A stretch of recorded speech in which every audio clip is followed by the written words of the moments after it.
ওং নমো ভগবতে বাসুদেবায় নমো। প্রিয় দর্শক বন্ধুরা, জীবন দর্শনের জানা অজানা চ্যানেলে আপনাদের জানাই সুস্বাগতম। বন্ধুরা, এই ভিডিওতে আমরা ভগবান শ্রীকৃষ্ণের কয়েকটি বাণীর মধ্যে দিয়েই গীতার সারমর্ম জানতে পারবো। আরও জানতে পারবো কর্মযোগ, জ্ঞানযোগ ও ভক্তিযোগ বলতে প্রকৃত অর্থে এর সহজ সরল ব্যাখ্যা। তাই সম্পূর্ণ ভিডিওটি দেখুন, গীতায় কি আছে তার সারমর্ম বুঝুন। শ্রীমদ্ ভাগবত গীতা এমন এক ধর্মগ্রন্থ যেখানে ধর্ম ও নীতি দর্শনের মধ্যে শুধু পারস্পরিক মেলবন্ধন ঘটিয়েছে তা নয়, জ্ঞান ও ভক্তির সমন্বয়ে কিভাবে স্বাস্থ্যসম্মতভাবে ও কর্তব্য পালনের মধ্যে দিয়ে মানুষ তার পরম পুরুষার্থ লাভ করতে পারেন, ভগবান শ্রীকৃষ্ণ সেই পথ দেখিয়েছেন।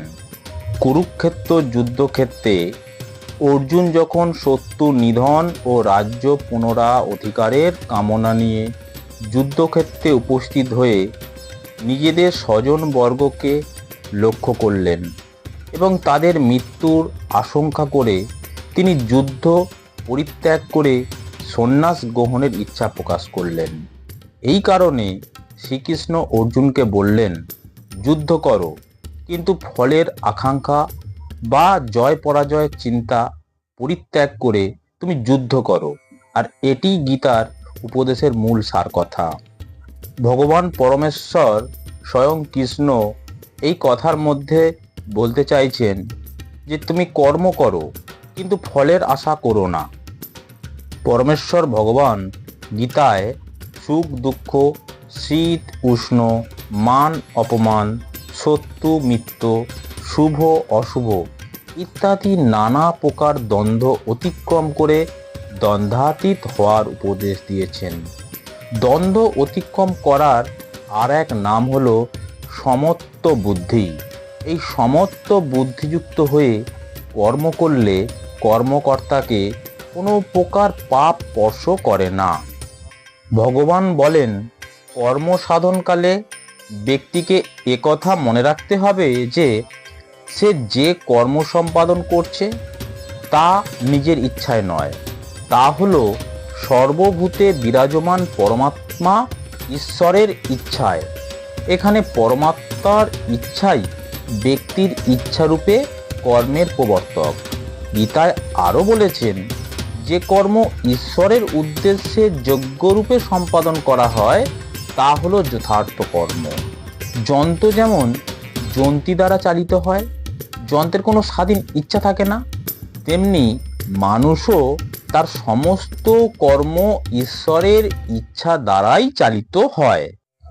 গীতায় 18টি অধ্যায় আছে।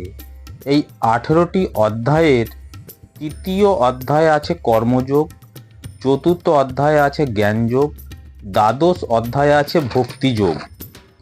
এই তিনটি যোগ, কর্মযোগ, জ্ঞানযোগ ও ভক্তিযোগের প্রকৃত অর্থ কী তা আগে আমাদের ভালো করে বুঝতে হবে। তবেই আমরা ভগবানের অমৃত বাণীর শ্লোকগুলিতে পরমেশ্বর কি বুঝিয়েছেন তা সহজেই উপলব্ধি করতে পারব। প্রথমেই আমি জ্ঞানযোগ কি তার একটা স্পষ্ট ধারণা বলি। গীতায় বলা হয়েছে, প্রকৃতিতে বুদ্ধি, অনুভূতি ও ইচ্ছা যেমন মানুষের মধ্যে আছে, তেমনই আছে পুরুষ বা আত্মা। বুদ্ধি, অনুভূতি ও ইচ্ছা যদি আত্মার দ্বারা চালিত হয় তাহলে মানুষ কখনোই বিপথগামী হয় না, কিন্তু আত্মা যদি তাদের দ্বারা চালিত হয় তাহলে মানুষ নিম্নমুখী হয়। বুদ্ধি যদি স্থূল এই দৈহিক কামনায় নিয়োজিত থাকে তাহলে কখনোই পরমার্থ লাভ হয় না, আর যদি আত্মজ্ঞানে নিয়োজিত থাকে তবেই কিন্তু পরমার্থ লাভ হয়, আর একেই বলে জ্ঞানযোগ। এবারে বলি ভক্তিযোগ। আবেগ, অনুভূতি যদি আত্মার দ্বারা চালিত না হয়ে আত্মাকে আচ্ছন্ন করে তাহলে আমি কর্তা, আমি ভোক্তা, আমি জ্ঞাতা ইত্যাদি এই যে আমিত্ববোধ জাগ্রত হয়। আবেগ, অনুভূতি আত্মার অন্তস্থ ঈশ্বরের অনুগত হলে আত্মা স্বরূপ ব্যক্ত হয়। তখন তার আর কোনো দুঃখ জন্মায় না। আর একেই বলে ভক্তিযোগ। কর্মযোগ। ইচ্ছা যদি অনিয়ন্ত্রিত হয় তাহলে ফলের আকাঙ্ক্ষা ত্যাগ করে চলা অসম্ভব। আত্মার দ্বারা ইচ্ছা নিয়ন্ত্রিত হলে ফলাকাঙ্ক্ষা বর্জন করে নিষ্কাম কর্ম সম্পাদন করা যায়, যা মোক্ষ বা মুক্তির পথ প্রশস্ত করে তোলে। আর একেই বলে কর্মযোগ। বেদান্ত সূত্রের 2.1.34 সূত্রে বলা হয়েছে, বৈষম্য নৈ ঘিন্নে নো সাপেক্ষতাৎ। অর্থাৎ ভগবান সর্বদাই নিরপেক্ষ থাকেন। তিনি কোনো জীবের প্রতি পক্ষপাতযুক্ত নন। জীব তার নিজের ইচ্ছা অনুসারে কর্ম করে থাকে এবং সেই সমস্ত কর্মের দায়িত্ব স্বয়ং তার নিজের। ভগবান বাহ্যিক শক্তি জড়া প্রকৃতির মাধ্যমে জীবের সমস্ত ইচ্ছা পূরণ করবার সুযোগ প্রদান করেছেন। সকাম কর্মের এই জটিল তত্ত্ব যিনি বুঝতে পেরেছেন, তিনি কখনোই কর্মের বন্ধনে আবদ্ধ হয় না। বন্ধুরা, আমাদের চিন্তা করে দেখা উচিত যে যখন 84 লক্ষ জন্মের কোনো শরীরই স্থায়ী হয়নি, তখন এই শরীরই বা থাকবে কেমন করে? 84 লক্ষ শরীর যখন আমি আমার বলেও থাকেনি, তখন এই শরীরই বা কেন আমি আমার হয়ে থাকবে? এই গৌর বিচার চিন্তাভাবনা শুধুমাত্র মনুষ্য শরীরেই থাকতে পারে, অন্য কোনো প্রজাতির শরীরে নয়। গীতার 2য় অধ্যায়ের 27 নম্বর শ্লোকে ভগবান বলেছেন, গাতস্য হি ধ্রুব মৃত্যু ধ্রুবং জন্ম মৃতস্য চ তস্মাৎ পরিহার্যেয়থে ন তং শোচি তুমহর্ষি। যে জন্মায় তার মৃত্যু নিশ্চিত, এবং যে মরে তার জন্মও নিশ্চিত। এর পরিহার অর্থাৎ নিবারণ হওয়া সম্ভব নয়। সুতরাং এ বিষয় নিয়ে তোমার শোক করা উচিত নয়।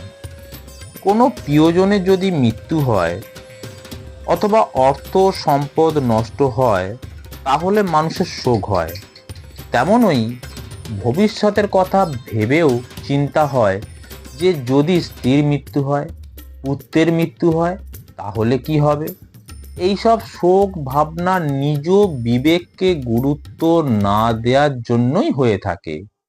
জগতের পরিবর্তন, পরিস্থিতির পরিবর্তন, এগুলির প্রয়োজন থাকে। পরিস্থিতি যদি না বদলায় তাহলে জগৎ চলবে কি করে? মানুষ বাল্য অবস্থা থেকে কি করে যৌবনে উপনীত হবে? মূর্খ দশা থেকে কি করে বিদ্বান হবে? রোগীর রোগ দশা থেকে কিভাবে নিরোগ হবে? বীজ থেকে বৃক্ষ কি করে সৃষ্টি হবে? পরিবর্তন না হলে জগৎ সংসার স্থির চিত্ত হয়ে যাবে। আসলে যা মরবার বা পরিবর্তনশীল তা মরবেই, মানে পরিবর্তিত হবেই। যা থাকবার তা কখনো মরে না। আমাদের সকলের প্রত্যক্ষ অনুভূতি হলো যে মৃত্যুর পর আমাদের সামনে শরীর পড়ে থাকে। শুধু শরীরের যিনি প্রভু, সেই জীবাত্মা তিনিই চলে যান। যে ব্যক্তি দুঃখে উদ্বেগহীন, সুখে যিনি স্পৃহাশূন্য, যিনি সর্বতোভাবে আসক্তি, ভয় এবং ক্রোধরহিত হয়েছেন, সেই মননশীল ব্যক্তিকেই স্থিতপ্রজ্ঞ বলা হয়। এই স্থিতপ্রজ্ঞ ব্যক্তির শরীর, ইন্দ্রিয়, মন, বুদ্ধি, এমনকি স্ত্রী, পুত্র, গৃহ, সম্পত্তি ইত্যাদির কোনো কিছুতেই আসক্তি বা আকর্ষণ থাকে না। বন্ধুরা, মানুষ হলো প্রকৃতি ও পুরুষের, অর্থাৎ দেহ ও আত্মার একটি বিশেষ সংমিশ্রণ মাত্র। তাই সাংখ্য দর্শনে বলা হয়েছে, আত্মার জন্যই সমগ্র প্রকৃতি, প্রকৃতির জন্য আত্মা নয়। আত্মার শিক্ষার জন্য প্রকৃতির অস্তিত্বের প্রয়োজন নেই। আত্মার জ্ঞান লাভ এবং সেই জ্ঞান লাভের মাধ্যমে মুক্তি অর্জন, এর কারণেই প্রকৃতির অস্তিত্ব। বন্ধুরা, জীবন দর্শনের জানা অজানা চ্যানেলে গীতার অমৃতবাণী, বেদ, উপনিষদ, বেদান্ত, পুরাণ কথা, বিভিন্ন মহাপুরুষের বাণী, নীতিমূলক কথা আপনাদের কাছে নিবেদন করে থাকে। তাই ভিডিওটি যদি ভালো লেগে থাকে তাহলে বন্ধুদের শেয়ার করুন আর চ্যানেলটি সাবস্ক্রাইব করে রাখুন আর ভালোবেসে বলুন রাধে রাধে।